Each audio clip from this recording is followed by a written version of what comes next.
Does the pressure of birthdays, planned holidays, weddings, all those big events that are supposed to make us happy do the opposite? Is the secret to happiness or contentment down to something called small moments of happiness?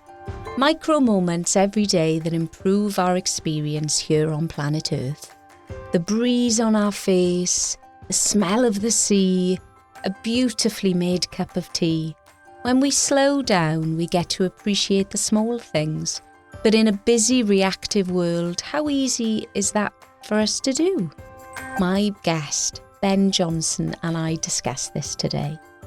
Ben describes himself as a coach, a guide, a talker, a writer, a friendly problem child, helping people and their organisations get unstuck, find their way back to their nature and thrive into the almost uncertain future.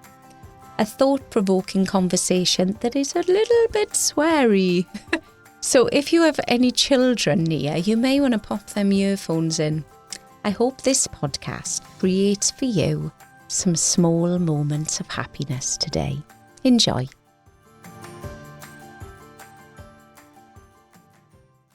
Who taught me how to love? I think I felt like I sort of reacted to a little bit. It's like, fuck, I don't really know. Like, I'm not really sure who taught me how to love. Then actually, when I was reflecting on it today, before we'd had a chance to speak, I read them again this morning and then was gone about various bits of business. And I was reminded of a memory that I'd had where it was a few years ago now.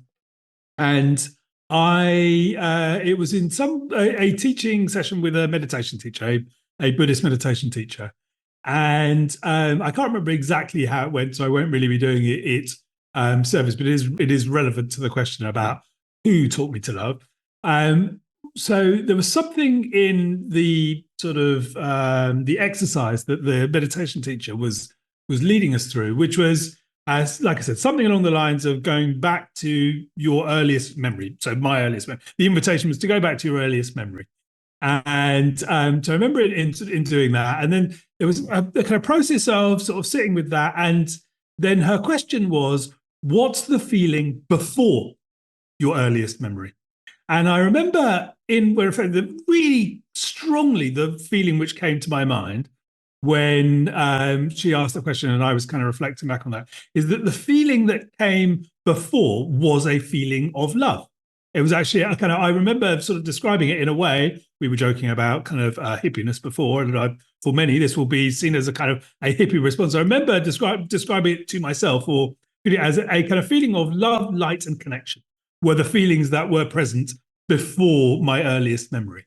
And so when I was then reflecting back on your question, who taught me how to love, I think in a way, what was sort of coming up for me, it was like, it's not that any who actually taught me how to love. I think what has maybe happened as I've got older is I've remembered in a way that is, in a sense, like going back to that first memory, love is ever present. Love is the thing before the who. Love is the thing kind of under the what, the how, and the where, and all of that. And I think for me, a little bit, it's less about who taught me how to love. It was more about, in a sense, kind of getting out of my own way so that the love that was already present is seen, is known, is felt, is experienced. Wow. I have so many thoughts around that answer. That is that omnipresent. Someone mentioned meditation as being their first experience of love. Mm-hmm. And when I started doing TM meditation, that was my experience sometimes. You sort of turn into a bit of an addict then. And you're like, I want that again. And then you don't. And sometimes you do. So yeah, I think it's in all of us. And some people are really good at activating love that's within us, that sits behind it. That's a really powerful thing. Because in coaching, you can ask that question as in what's behind that feeling and what's behind that thought. And yeah, that's powerful. That is powerful. We are all light beings. Yeah, I mean, and that it is there. And in a sense, we sort of distract ourselves away from it a little bit, and in the sort of complexity of being human, in all of the kind of ways and flavors of that. It's kind of, in a way, I guess for myself, in a sense, so like really what we do is we sort of distract ourselves away from the idea, the understanding that actually, because I think one of the interesting things, the way you kind of framed the question was, when you were sort of explaining about the podcast, is, you were talking about, I can't remember the exact words used, but in the idea that love, not in the romantic way, but in the idea that holds everything together. And in a sense, I think that's kind of was the reminder as I was kind of going back to that first memory, is that, it's the state, the flavor of what there is that is holding everything together. And we distract ourselves away from that. We kind of recoil away from that, because obviously it is also a place of deep vulnerability, which, like, when I was going back to my first memory, I was probably 3 or something. And, it's, we just are kind of open, free and vulnerable at that sort of time. And in a sense, I guess, we kind of add complexity to take us away from that kind of feeling of vulnerability, that feeling of openness. What are your loves? What do you enjoy doing? What are my loves? So I had just actually spoke to somebody on my podcast, and here's a book. He's a Korean monk, and he's a brilliant writer, and he's written 3 books now. And in the most recent book, he's got this one little section which he was saying that, so like I said, he's Korean. He lives partly in Korea and partly in the US. But he was talking about young people sort of growing up in Seoul in Korea that he was seeing and coming to. And he was saying that for them, YOLO, the idea of you only live once, was now kind of passé. People were not interested in that. And what they were interested in was small moments of happiness. So SMOH. And he has a brilliant sort of little invitation in his book about kind of reflecting on these small moments of happiness. And in a sense, I think my loves, those points where I am, kind of most sort of most undefended, most kind of open to the kind of joy of the moment. So love in that sense, are, in those little things. It is watching a sunset. It is actually in the feelings after kind of exercise or being kind of outside in nature. But it's all those small little things, kind of points of sort of deep connection with somebody else, whether kind of over coffee, whatever it might be. But in the kind of small moments, time with family or some of family, where there is that sort of, there is the sort of just the kind of moments of kind of pure joy. I guess maybe that is what it sort of feels like. But yeah, oftentimes it is to do with being in nature and just the kind of simplicity of those moments. The connectiveness. It's the simplicity, and it's not that hard to achieve, but it is. It's because ultimately there's a level of presence that needs to happen to experience the sunset. And the mind is a bit of a party pooper. Like, I'm there, I'm enjoying my sunset, and then it's like, gee, all these thoughts come to invade it. And I think some people really find, when I talk about presence, they love the concept of it, but the actual ability to get there, that having being able to let themselves be and let themselves be alone is the challenge. And yeah, because we can never make all of the thoughts and all that chatter and all that shit go away. That's an ever present. But it's just actually even now sitting, listening to you talking. So actually, for me, it is about then, coming back to the felt sense. So I feel my body sitting here. And if I kind of reflect on like sort of moments of, sort of sunset, there's something for me, just, I don't know, sort of the deep beauty of a sunset for me is quite captivating. So actually, in those moments, I actually find that my mind is in a way quietest, because it is occupied. There's a kind of focus. There is an object to it, which is in a sense all consuming. And so that maybe kind of helps the kind of opportunity to kind of remove some of those distractions. And then, of course, obviously, then kind of time, the mind will kind of come in with the sort of chatter or whatever, and you're kind of away from the moment. But that's why I think it's like often those moments of love in that sense, they are fleeting. And in a way, that's kind of okay, because we're sort of dipping into it. We're aware of it. We're not aware of it. We're present to it. We're not present to it. But I think what is sort of known to me is the feeling that is associated with it. And I'm conscious of the feeling. I'm aware of the feeling, and I have some ability, I think, to help myself navigate back to the feeling. I guess it's because I know that ultimately, for me, it's a felt experience. It is a feeling, and so knowing that gives me some opportunity to be able to navigate back to it at other times.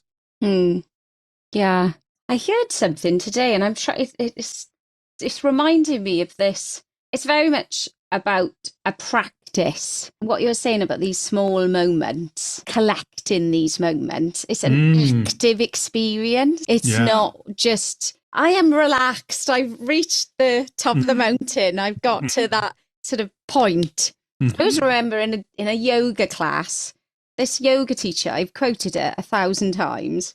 I think she only covered for the class once. She like changed my life. And we had to do a really sort of like position where we were standing on one leg, and it was like a warrior sort of, it was on one leg, and it was tricky. And she was saying, you're not going to reach balance. Balance is about adjustment, sit in adjustment. So you're constantly in that space because balance can't be achieved. It doesn't exist really. You touch it and pops. It's that constant adjustment. And that's what, in essence, presence is, and all of these flowing things to us, adjustment of everything. And it's a flow, isn't it? It's a journey. Absolutely, yeah. Yeah, that's the way I see it. And I think that's okay then, because some days you're going to collect more moments than other days. That's okay. Yeah, and in reality, I would go many days without remembering to collect any moments. You just go through fucking huge sort of streams of time, and it's like I haven't collected any. I sort of do try and have a practice of kind of reflecting or recollecting moments at the end of the day. So before I go to sleep or something like that, sometimes, sort of relatively often, but clearly not all the time, trying to just kind of recollect those moments, recollect the small moment of happiness that day. And then in sort of doing that, it means the feeling isn't, the more frequently, of course, I do that at the end of the day, it means the remembered feeling is sort of never too far away. And the longer you go without kind of recollecting, without gathering up those moments, of course, the feeling gets further and further away. We get more and more kind of sort of stuck or wrapped up in the stuff of life. And then those moments seem kind of far and impossible, or they're just easily forgotten. And it is, it's kind of habit and practice, isn't it? A lot of these things, habit and practice. And the boring word, discipline. Yeah. Yes. That's just such an unsexy word. Yes, absolutely. Yeah, everyone struggles with the discipline. Me, I'm there with the discipline. Yeah, but And I think that's why joy is important, because discipline, if it is like, oh, fuck, this is another thing that I've got to do, then that's annoying, and I'm clearly not going to do it. But like for me, and like if I think about like the recollecting small moments of happiness at the end of the day, actually, when I do that, I fall, I basically just fall into a sleep. I really fall into a sleep, and actually, it's an enjoyable feeling. It's an enjoyable transition, and so I really know on so many levels, actually, the joy of it is a thing which then means, because discipline, I guess the association with discipline is like school, doing your shit, you have to do this, all of that sort of stuff. But actually, if it's like, oh, I'm sort of remembering I'm doing this because there is a feeling of joy that comes with it, actually, the idea of chore around it, the idea of struggle, kind of melts away somewhat. It's like, oh, I want to go back to that because it feels good. There's a reward behind all of this. It is worth it. It's the stories we tell ourselves, isn't it? And if you want to do something, tell yourself a good story around it, and you'll do it. Yeah, absolutely. Yeah. So how loving are you to yourself? I was on a meditation retreat last year, and I try and do that once a year. And that's sort of relevant to this answer in a sense. There was one of the teachers who was leading it is a Buddhist monk, and he's quite funny in his sort of monkish kind of way. But I was listening to one of his teachings afterwards, and he was talking about how to begin a meditation, essentially. And he was talking about 4 things to reflect on at the beginning of a meditation. And one of the things is reflecting on your goodwill, your natural goodwill, your will to do good, is kind of runs through us as a human. Essentially, we may lose sight of that often, but the will to do good is something which really runs through us all. So the point around how loving am I to myself, I think again it is about reminding. Actually, I think if I reflect on so much of what I do is kind of rooted in a will to do good. Do I remind myself of that? Do I take care to remind myself of that and kind of reflect on the goodness of that? Sometimes, yes. And, like with the small moments of happiness thing, I think I found it quite a helpful, that instruction I was talking about there about reflecting on your goodwill at the beginning of a meditation, a really helpful thing to do because I meditate quite often in the mornings, not every morning. And actually, I found when I was sort of doing that, if that was one of the things I used to kind of focus, to calm at the beginning of meditation, it would mean I would start the day with recognizing love for myself or being loving for myself by appreciating my kind of natural goodwill or my will to do good, along with a few other things. So I think it is kind of practice. I think as I think we live in a culture, and I definitely have really suffered from this, which is very striving. Quite, for a lot of the work that I've always done is been running my companies or others. And for a long time, I really, I was very heavily identified with how successful the company was or wasn't. And, that is not a loving place to be. It's a place of real stress and struggle and anxiety and sort of friction and struggle. It's basically, that's not loving. And so in those moments, how loving am I to myself? Not in any way whatsoever. I don't live or work like that anymore. And so now I organize my time in a way which comes from a place of much more loving. Do I take the time often enough to reflect on that? I was going to say, no, I don't. But I think for sure I could take much more time to reflect on that, on a kind of love for myself. But I know I've organized my time in a way which is from a place of much more love, of much more care, which is quite different from other parts of my life, other times in my life, rather. When I had to close my last business, it was interesting because there was so much stuff going on in my life. I didn't really have enough. It could have broken me because I know that friends that had businesses that had not succeeded, and you are not your business. It was just an idea that you created. It's a thing, and we can burn things. That's okay, And I think you can get so wrapped up in the identity. Being an entrepreneur, it's such a vulnerable place to put things in the world because people can say things, do things, buy, not buy, and there's so much climate, so many factors on how a business works. And to put that down to your own worth, that's very much, you're not in control of hardly any of that. No. You're in control of some of it because you run the business, but you can't control if there was a war, if Brexit, or there's so much that could happen. And if you put all your self-worth in your ideas, I think that can be, which a lot of people do, because we're told to do that. Yeah, absolutely. And, kind of culturally, there's a lot culturally in, the first question that lots of people ask, what do you do? It's like, culturally, so much is wrapped up in the identity of what you do, that you are somehow what you do. And so obviously that's very true for kind of entrepreneurs, but it's like that happens all over the place. And in a sense, that's like, that is not being loving to yourself. No, that's why I love festivals, because you can just be speaking to anyone.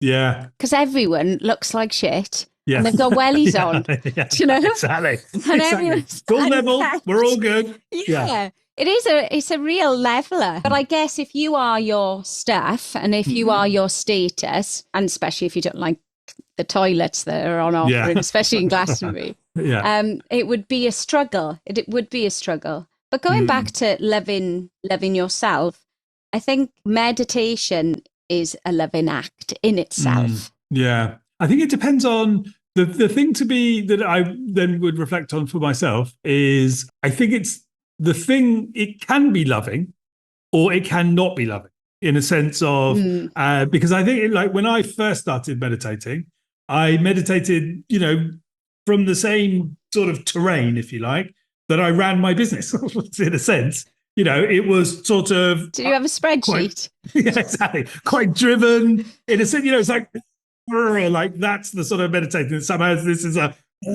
thing, and in a sense, that way, of course, that's meditating is not love for yourself. In a way, right? Like the kind of the kind of flavor that I was bringing to it wasn't a loving flavor. It was quite a sort of kind of driven one. But in a sense, the kind of wish to meditate in the first place was a loving gesture for myself, because that is sort of opening up a kind of sequence, a kind of opportunity to kind of reflect, to go, because I guess in a sense, that we're able to have this conversation and I'm able to reflect on, I did work like that and now I work like this, is the fruit of a kind of a loving gesture to myself, essentially. The kind of the invitation, the wish to slow down, the invitation, the wish to reflect on the goodness of myself, and all of those things which allow a lot of the other stuff of struggle and strife to kind of fall away, because it's like, oh no, it's okay. Actually, I'm okay. You're okay. We're okay. We're good people doing our best. Yeah. It's like, so like actually the opportunity to even sort of come to that as a rough idea is the fruit of a loving gesture for myself. Yeah, it's reminded me of a little bit of self-talk I gave myself this morning. I'm a recovering perfectionist, and I really am maybe a bit too much into the lists. I've got a lot of lists. And I need to calm down on the lists. And I know one of my stress triggers are writing more lists. So I was thinking about one of my lists. It makes you feel stressed, or it's a response to feeling stressed? It's a response to feeling stressed. So because it's about control. So and that perfectionist stuff. So I was making myself a cup of tea this morning and I was like, I am not a productivity machine. My worth today is not based on how many things I get done. I don't have to do anything. I'm worth something not doing. It's just so wrapped up in, especially I think it's got to do with probably being dyslexic as a child. So that sort of background of you do something and looking around thinking, oh, I can't really do what you're doing, but I'm going to try my best. So I'll achieve over years. So it's about being seen, and it's all wrapped up in all of that crazy stuff. But yeah, that is something that when I go, yes, loving acts to myself is important. But yeah, I think that link to self-worth. Hello, it's me, George. I'm just quickly coming in to talk about self-compassion because we are on this topic. If you are hard on yourself, if you are self-doubter, if you really could learn to love yourself a little bit more, come on a little journey with me. I am starting something called the Love Club, and the Love Club starts in November. All the details are on the show notes. And it's all about improving your self-compassion. I'm going to leave it there because I want you to get back in the conversation with Ben. But if self-compassion is something that you want to improve, if you want to stop beating yourself up, come on my Love Club with me. Okay, back to Ben. There are many, many very sort of real and current examples where there is a love shortage. God, you can only pick one. That's. Well, if you want to riff, you can go. Like, you don't have to only pick one. I mean, I'm never very good at following exact rules. No, okay. So I'll start with one because it in a way the sort of various different things were kind of about. When I was thinking about this before our call, the one memory which had come to mind actually was I was reminded of a situation 5-10 years ago, something like that. And I was in London. I was going to meet somebody for breakfast. It was early, right? It was like 7:30 in the morning, and I was standing right by London Bridge station. So right in the centre of London. I was standing right by kind of London Bridge. So you're kind of on one side, the other side. You've got you've got the bridge. It's going over the river into the gleaming glass towers of the city. Next to me was the train station, and I was standing there, and it was sort of quiet-ish, still quite a lot of people walking around. And then there was a young mum who was walking, who had a pushchair. And this story is not a judgment on her. I will put that in now. She's walking along with the pushchair, and in the pushchair is her little child who's asleep, right?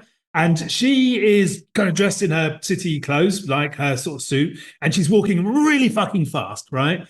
And she's racing along the road, and she's walking to go cross over the bridge because clearly she needs to get to work. And I was just sort of struck, like how totally fucking broken so much of our society is, where this person feels like she has to, which she does, right? Like I said, this is not a judgment on her in any way. This is a judgment on the society that creates these conditions, where she was stressed. Her child was asleep in the pushchair. Like, it's just like, this is not good for anybody. Do you know what I mean? This is a situation devoid of love. I can't remember the exact phrase that you used for the question. There's like, the love is gone here. There is a lack of love here, where somebody is basically feels the need to get up in the morning. You can imagine what that morning is like. It's been getting their little kid bundle into their clothes, stuff them into the chair. She's got to get dressed for work. She's for sure going to be worried about what's coming. Obviously, I'm filling in the gaps. I don't actually know, but I did see somebody really sort of stressing, pushing her, and it's like, it just kind of felt to me. And I do, like I said, I totally understand why. It's not a judgment on her at all. I've been in the same situation. But that we've kind of bubbled up this way of living and working feels like a way of living and working which is completely devoid of love, in a sense. Love could not be further from her, the race to get up, the race to get a child into the pushchair, to race to get over the bridge, to get up, climb up 14 floors into a huge organized, a glass tower, which could be any glass tower in any major city anywhere in the world, undoubtedly, doing some kind of work for an organization which is probably pretty devoid of fucking love too, because a lot of what happens in those kind of places it just kind of felt like we were so far away from like that memory I spoke about at the beginning, where what's the feeling which precedes that kind of phase? Remember, this feeling of love being present. In that moment, it really didn't feel that there was love present. No, it's for what? For you to turn up at 9 o'clock? Yeah, or earlier for her, Yeah. It was probably like 8:30 because I need to be there before the boss, which is essentially or some version of that, Yeah, but there's no real reason, especially with times to get places, and and there has been quite a lot of pushback from my clients in regards to hybrid working, where they're actively wanting people to come back to the office, just because they miss human beings being in one space together. That is a good thing for some people, and for ideas and innovation, and for people to connect and communicate.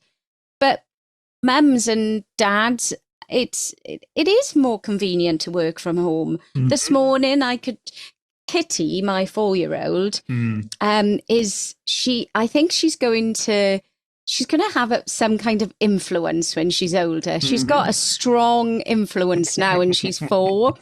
We've never, ever been early or on time for nursery.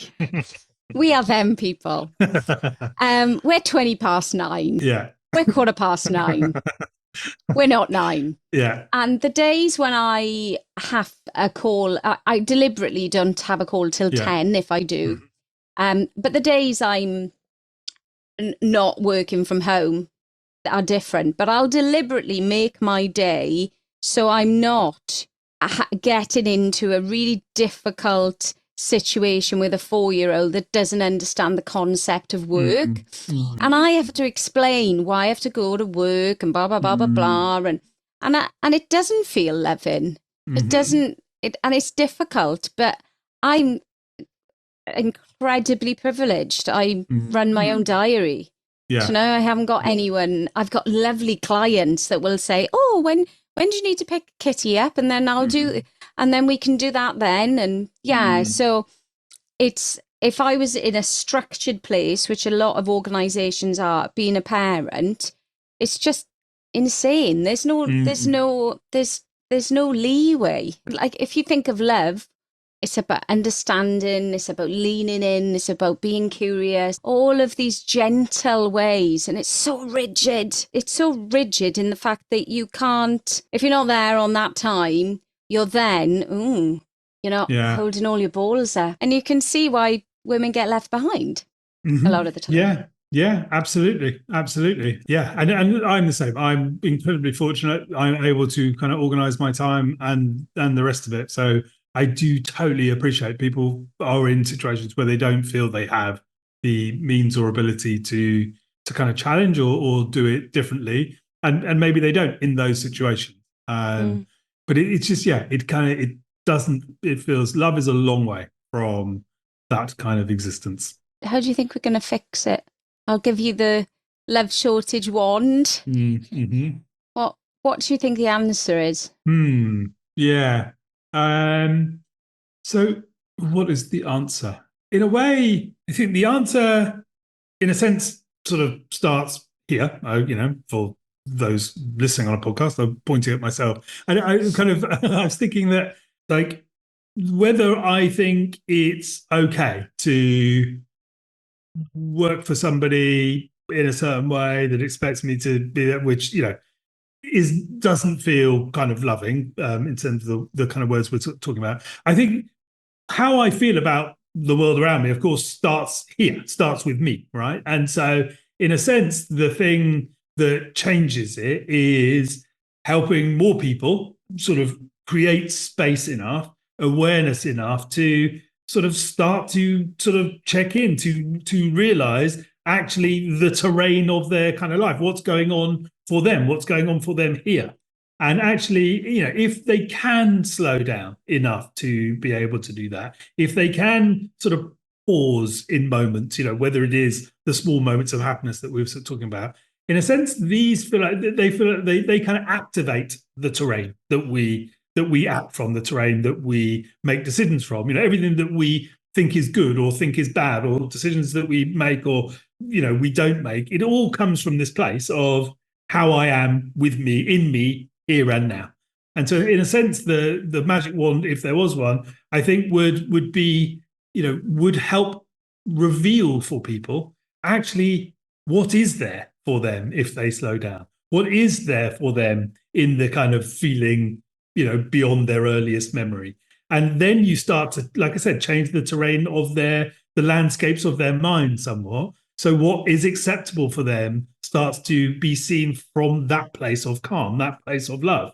And so decisions that they make are seen more or rooted more in what is right for them, for that sort of the conditions of love. And so, in a sense, that's the kind of revolutionary unlocker, in a sense, is this realization, the kind of invitation that actually it's all here in me now.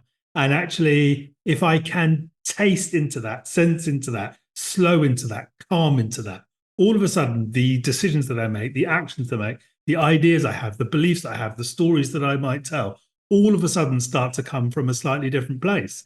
And then maybe I don't feel it's appropriate anymore to live this kind of way, and the requirement of living this kind of way means I have to be at London Bridge at 7:30 in the morning, blah, blah, blah. Like, my decisions, my ideas, my thoughts, my stories are coming from a different place, a more rooted place, a more loving place.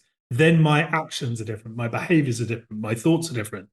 And, that's true for the person then, wrestling with whether or not I give my life to an organization that ultimately doesn't give a shit about me, even if they might say that requires me to be at work at 7:30 in the morning.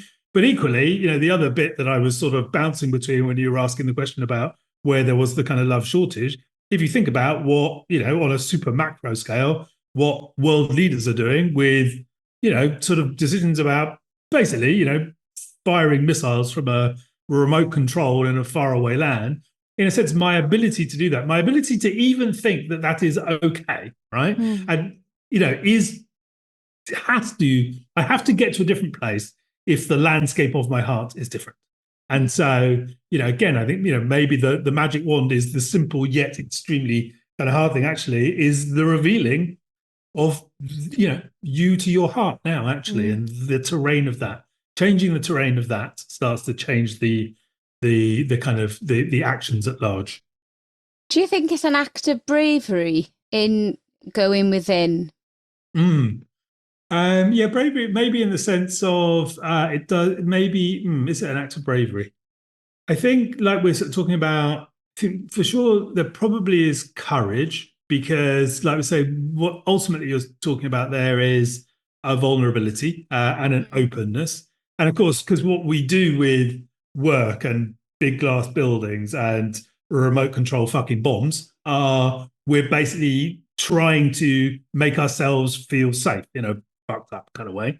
And so is it an act of bravery? I guess it is an act of bravery because it's the requirement on you to kind of suspend those ideas a little bit and go, well, what happens if I don't go straight to the remote control bomb or the career in a bank, whatever the thing is, not on the job, but it's like, actually, so maybe it is an act of bravery to go, okay, no, I'm going to pause. Actually, I'm going to pause and give myself kind of time and opportunity to see what's here, to kind of love myself. And so, yes, maybe it is an act of bravery because it requires us to check in with ourselves, which is a difficult thing to do in many ways.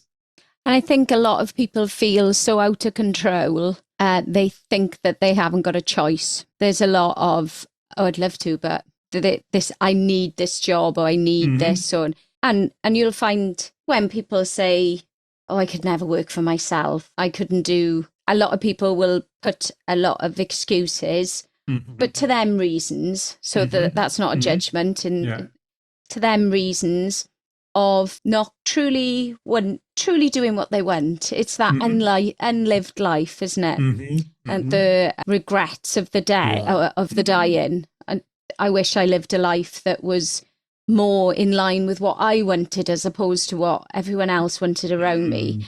And I think one of the questions that we can ask ourselves, but we've got to be prepared to listen to the answer, is what do I want? Yeah, which is such an interesting question. I sort of reflected on this for myself and then also people that I would maybe be working with.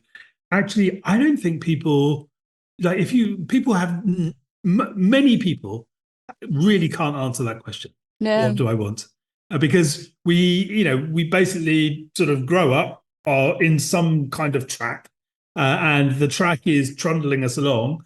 And actually, the understanding that we do have an ability to reflect and to decide what is it that I want. Actually, I'm always sort of shocked in a way how far away that is for people, even for myself. Like when I first started to really think just about something like goals or whether you think goals work or not or whatever, I remember rather than thinking about kind of business goals, but thinking about things that I might want for my life, I was pretty fucking old, to be pretty honest, by the time I got around to do that. But also, one of my memories of it is how alien it felt to do that. Like I was not equipped with the tools to be able to know. Like I was writing using a kind of journaling thing. Like, what do I want? It was like, oh my God, this like huge fucking realization. I don't think I've ever really thought about what I want, And I was pretty close to 40 probably by the time I got round to asking myself that question. And I think it's, as you said, you pick your lane and then. Or your lane is picked. Oh, yes, that's another thing. Or you're in a lane because mum and dad want you in that lane, right. And you don't want to let anyone down.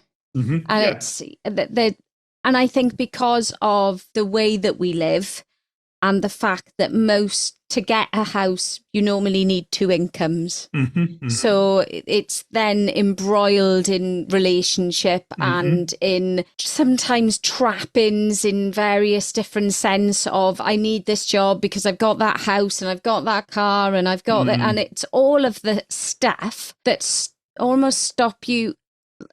What good of me asking what do I want? Yeah. I can't physically think or really imagine any autonomy in getting it. And that's a bitter pill to swallow. Yeah.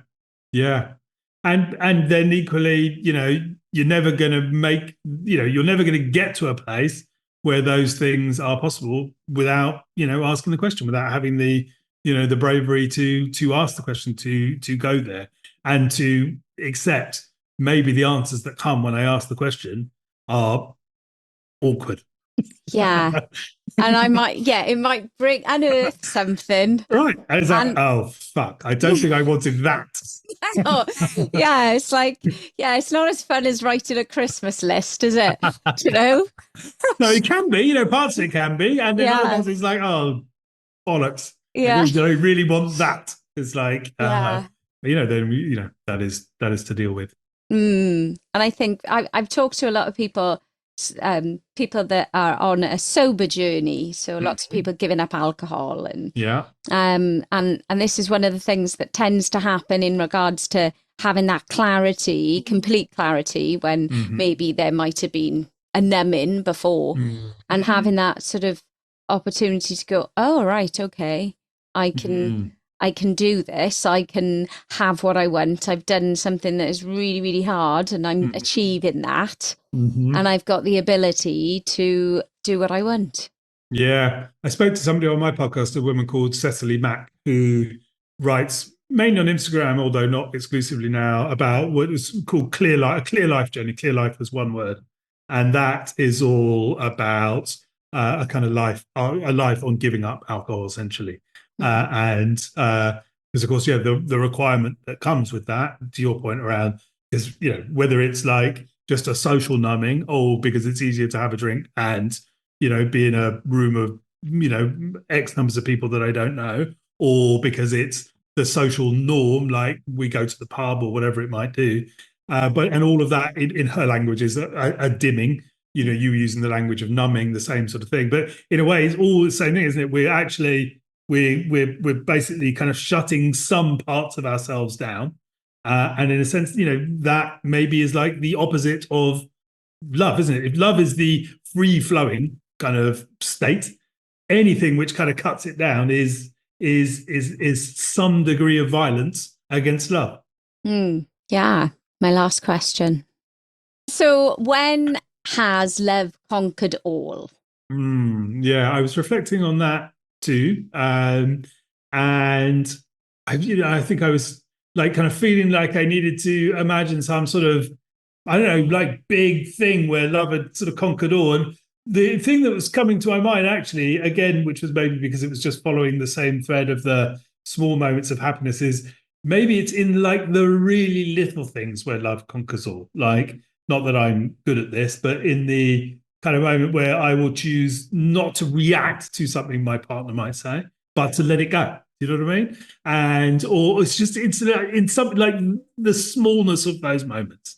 In a sense, love kind of wins because I have the courage or the bravery to not react or not respond or choose to follow something which has a bigger benefit, a bigger gain. And so, in a way, I was going to think, well, maybe that's actually when love conquers all, when I can sort of step into something which is bigger than me in a way, and have the courage to sort of do or don't do something just because it's better. It is better for others, and just like I said, that can just be every day in the immediacy of me speaking to my partner or me with the kids, and how I kind of, whether I catch myself before I go straight to some sort of trigger moment with the kids or whatever it might be. In the tininess of those where love conquers all. Yeah. It's leaning into love, isn't it? As opposed to the domino effect of reaction. Because there's a cause and a reaction, isn't there? Whenever you'll tip that domino and then it'll turn, and it just carries on and carries on, and love stops things in their tracks. Yeah, it kind of melts them. It can melt them, I think, is the thing, isn't it? It's like, it's just love is bigger in a sense. And so you're able to come back, if you're able to kind of catch yourself or recognize, the reaction, and, mainly I react, let's be honest. And it's easy to sort of saying this. I'm pretty good at fucking reacting too. So I kind of will spend a lot of time doing that. But and that's why every so often, it's like you can catch yourself, and then the need to react, the dominoes just sort of melt in that sense. Yeah. Lush. Melting love. Melting. Yeah. I've got lots of lovely little images of melting chocolate in my mind now. Loving melting chocolate. Amazing. Thank you. Thank you so much for your time today. This has been awesome. You're very welcome. Thank you for asking the questions. Oh, no, it's a pleasure. I really enjoy it because, as I said earlier, I've never heard the same answer. Yeah. So I can keep on going with this. This has got legs.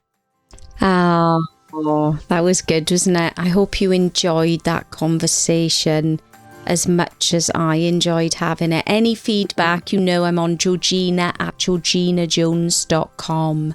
Thanks for listening again. I really, really wish you a wonderful day, whatever you're doing, whether you're at the start, the middle, or the end. Love from me. Share the love. Bye.